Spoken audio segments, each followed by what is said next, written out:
Oh my goodness. Do you believe? Do you believe a two overtime win in Boulder? And I have so much to break down. Please stay with me. We're gonna go from pregame, we're gonna go from first half to second half to the end of the game with the handshake and what happened in this long ass game. Let me just start. Thank goodness for Coach Prime. And I'm gonna tell you this right now, and this is the reason why I'm saying this.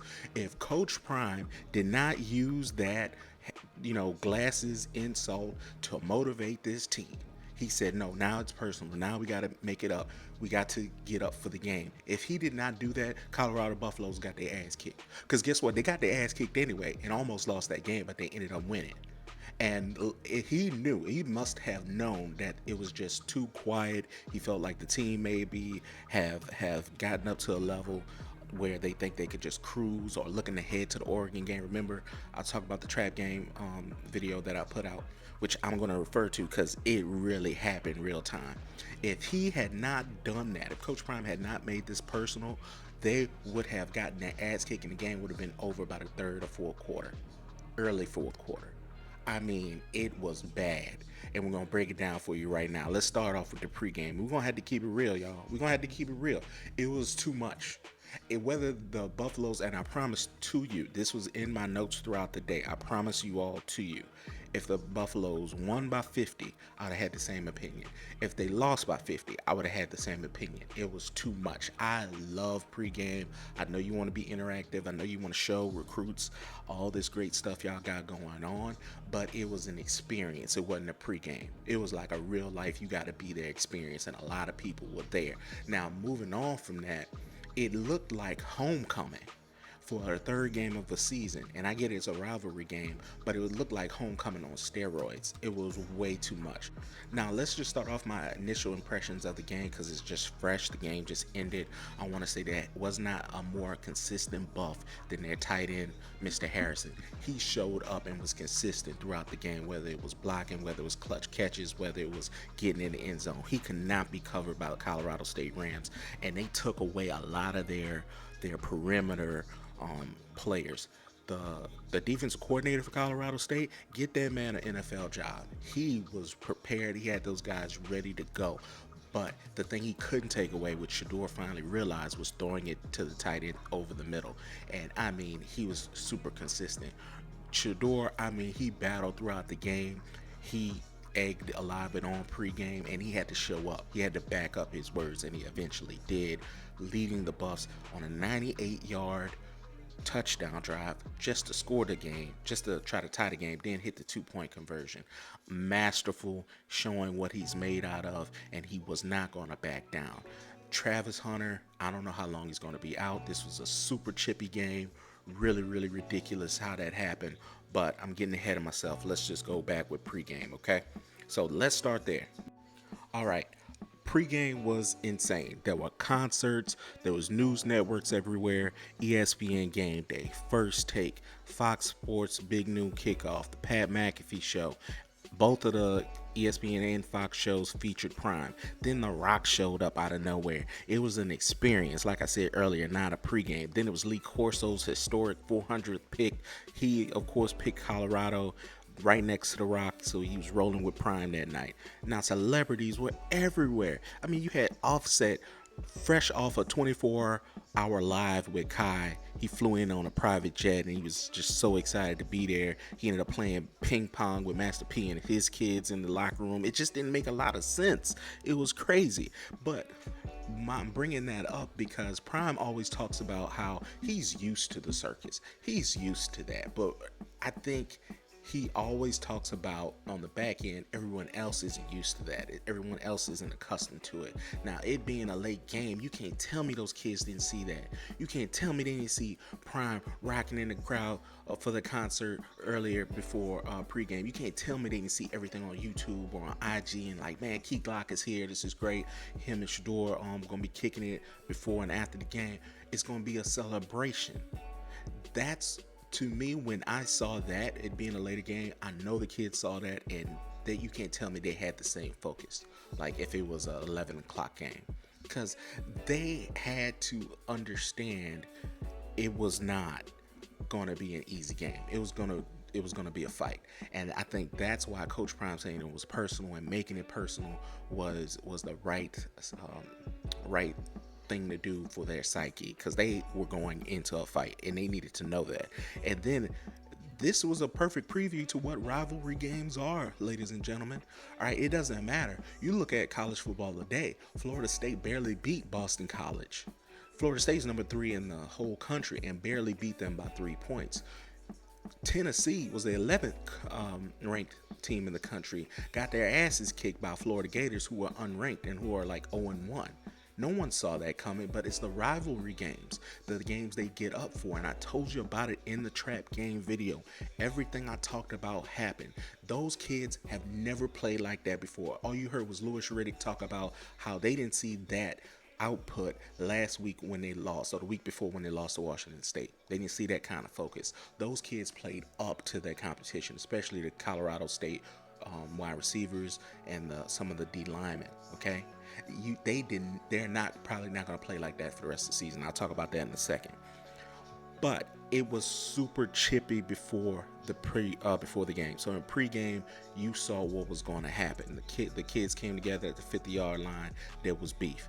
There were people clapping. There were people menacing. You knew what it was. And I, again, cannot emphasize, if Colorado had went in there flat-footed thinking it was just going to be a regular game or whatever game, a finesse game, they would have got their ass kicked and they would have lost that game. They could have easily lost the game, but they would have lost it by more, 10, 20 points. Colorado State came for a fight. It was a rivalry game, and they were ready to go. All right, so the first series, let's start off in the first quarter. The first interception happened. I told you all. He threw a 50-50 ball, and that was due to a blitz. That wasn't really his fault. Jimmy Horn caught the ball, but it was taken away by the Colorado State safety. They were scrappy throughout the whole game, and I guarantee you, if Shedeur only throws 3-4 more interceptions, those NFL scouts, that's why they played up to their competition. Somebody's going to say, pull up Shedeur's 4 interceptions throughout the season. And it was that gentleman that got it, took it away from a wide receiver. Again, I can't emphasize how much the Rams defense was ready to play. Their offense started off kind of slow, but their defense was ready to play. Colorado's offense, again, started slow. Even with all the chippiness, they started slow. And the Rams, they were aggressive. They went on a drive right after the interception, and they were punching Colorado in the mouth. They definitely wanted to run the ball and set the tone, and that really went throughout the game. You saw that over and over again. So the Colorado defense settled in. They allowed a field goal, but this was I think a turning point in the game that ended up costing Colorado State the game. They kicked the field goal that was good from 50, but a penalty was for roughing the snapper. Mr. Norvell, Mr. Shades, took points off the board, and it was a 0-0 ball game again. So instead of 3-0 CSU, it was 0-0. It was a bad move because one of the next plays, Shilo, finally came through. He jumped a route and took it to the crib. All right, that quarterback kept on those little hitches and dinks and ducks. He finally was able to cut into it. 80-yard pick six. It felt like he was stunting like his daddy, looking like his daddy right there, taking it back. I wish he would have high stepped it. Now, you would have thought, okay, well, CSU might have broke right there. Wrong. Because it was a great moment. Deion hugged that man so hard. It was a proud moment. Coach Prime now has both sons who have scored a touchdown for a Power 5 conference. But what I tell y'all, they came back. I told y'all in the trap video, trick plays were coming. That's what happens when you play a less talented team and that really wants to win.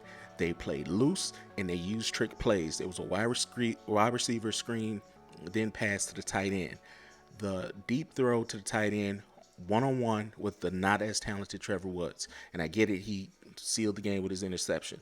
But he was one-on-one with a tight end who could really catch, but he could barely use his right arm. And he still caught that over him.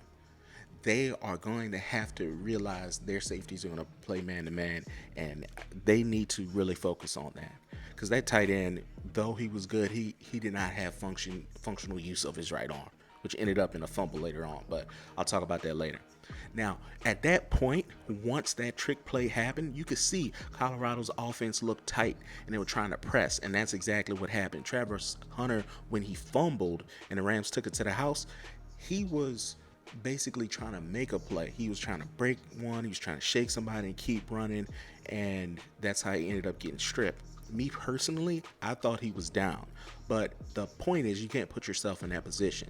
He was pressing, trying to make extra moves, and the ball got dropped. I mean, Folsom Field was super quiet. You would have thought they were playing with no fans in the stands, and it was packed. Now, it's just a reminder, rivalry games are hard to win. It just really is. They know you. They want to have that win over you because you're an in-state rival. Now, after that, it was a cheap shot on Travis Hunter from number 11 for Colorado State.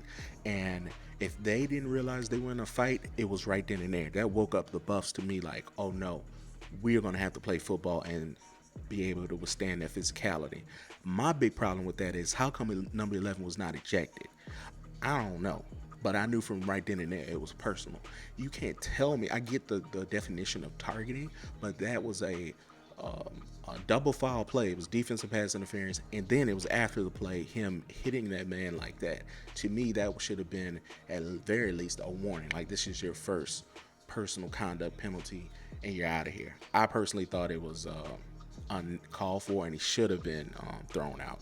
But shout out to Shaduer for coming up to defend him after that. And like I said, at that point, it was personal. After that, a 24-yard strike to Xavier Weaver.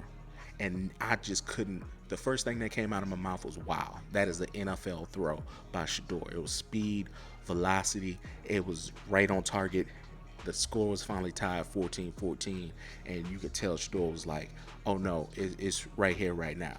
I'm going to put the watch in your face. So watch out. Now, one of the things I did notice, both coaches at that point weren't calming down the squads. They were okay with the cheap penalties, the late hits, the random like fights and sparring. They were cool with it. At one, I got one more note. Randomly, I've never seen a rapper just interviewed on the sideline, and all of a sudden Offset came out of nowhere, and then a fumble broke out, right? A fumble on a special teams play. A fight broke out like I was talking about before.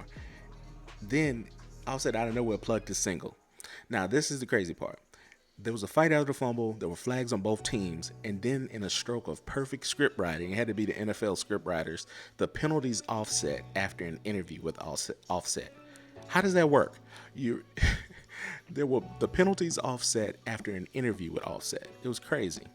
So I don't know. But anyway, to me, I think the refs really let everybody understand, like, we're going to throw the flags, but we're not going to try to talk to y'all about it. Y'all want to fight, y'all go right on ahead.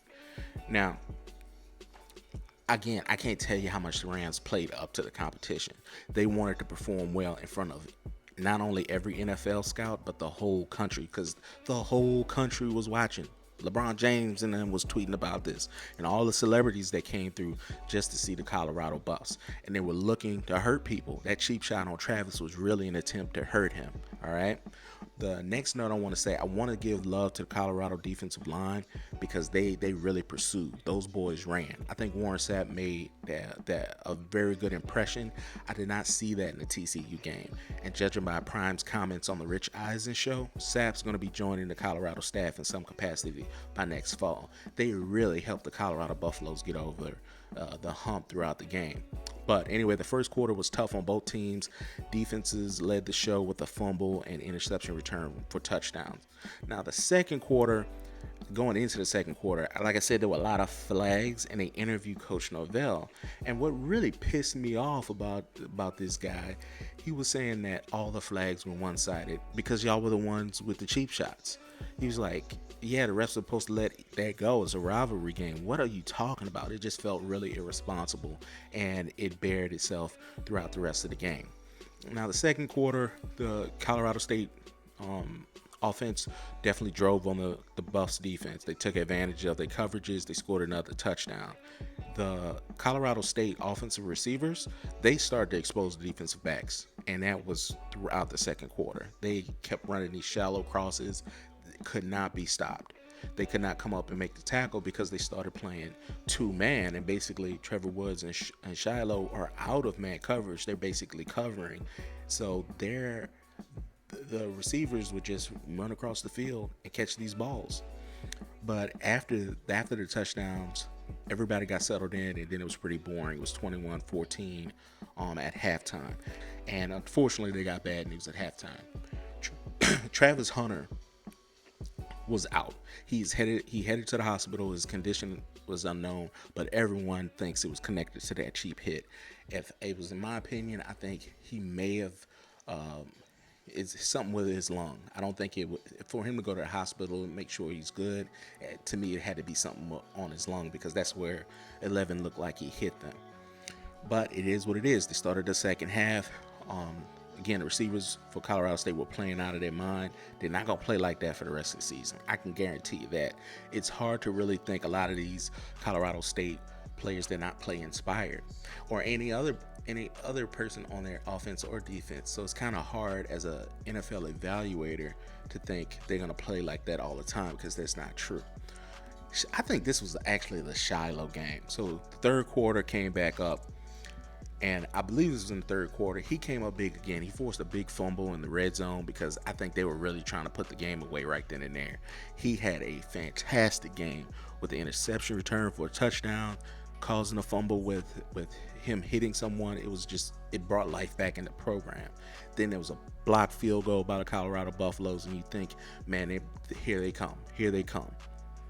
Nah, Colorado State was like, F that. They blocked their own field goal.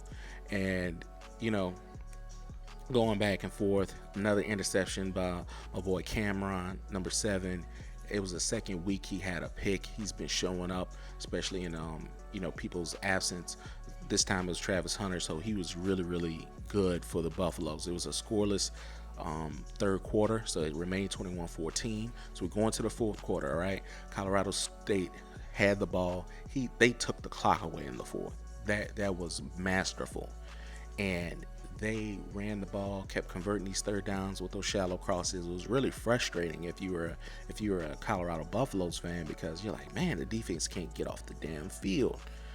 And when Colorado finally did get the ball, they got into their red zone, and what really, really prevented them from, I guess, kind of getting up in the game. Again, the lack of goal line rushing really made the difference. They tried to bring in Wilkerson throughout the game, but in that same breath, it's still really hard when your running back is super talented, but he's a smaller guy. You could bring in all the goal line Rick Ross packages you want with all these people.